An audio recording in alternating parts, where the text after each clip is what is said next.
In the gospel reading for this Sunday, we are confronted with a rather strange situation. We hear or read the gospel in translation into whatever language we use, French, Polish, English. But in this week's reading, there's a word that often doesn't get translated and instead is kept in the word that comes from Greek, Paraklet. Now, I don't actually know why this word is so often left while everything else is translated. I'd like to think it's because the word is just so rich, so multifaceted, that to translate it into just one word would be to thin it out, to miss out on all of the other elements.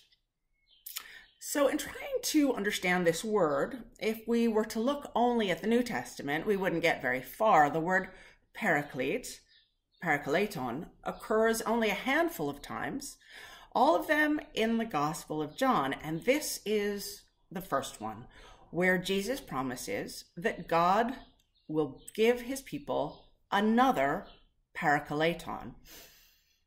But the Hebrew Bible and its translations can help us to get at some of the pieces that make up the richness of this role. Now, if we look at the Hebrew text of the Old Testament, of course, the word doesn't exist because it's written in Hebrew. However, in the Greek translation of the Hebrew text, from well before Jesus' time, the word does indeed appear. And we also see it in the Aramaic translation of the Hebrew text from the 1st century. So the followers of Jesus would not have been like, para what?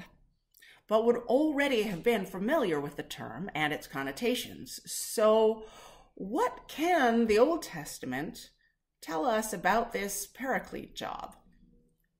The first connotation is one of comfort, and the best example comes from Isaiah chapter 40, verse 1, where the text says in Hebrew, Nachamu, Nachamu ami, comfort, comfort my people. That is translated into Greek long before the Gospels as parakalete, parakalete. We also see this, for example, in Job chapter 16, verse 1, where Job expresses his disappointment in his friends for being such poor comforters, parakletores.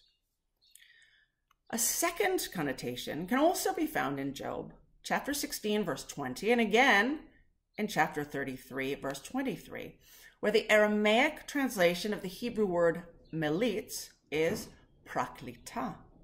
And here the sense is not one of comfort, but rather a kind of spokesperson who speaks in favor of the accused and advocates on his behalf, declaring him upright before God. Finally, we find a third connotation by association. The Hebrew word melitz, the one that gets translated as praklita in Job, in Genesis, is used for the intermediary or interpreter that stood between Joseph and his brothers. So when the earliest Jewish followers of Jesus heard the word paraclete, they would not have thought it's all Greek to me, but rather immediately they would have heard all of these biblical associations together in a kind of symphony, a symphony of profound comfort during a time of perceived abandonment, of an intermediary who stands between you and another, helping to increase understanding, of someone standing alongside and advocating on your behalf.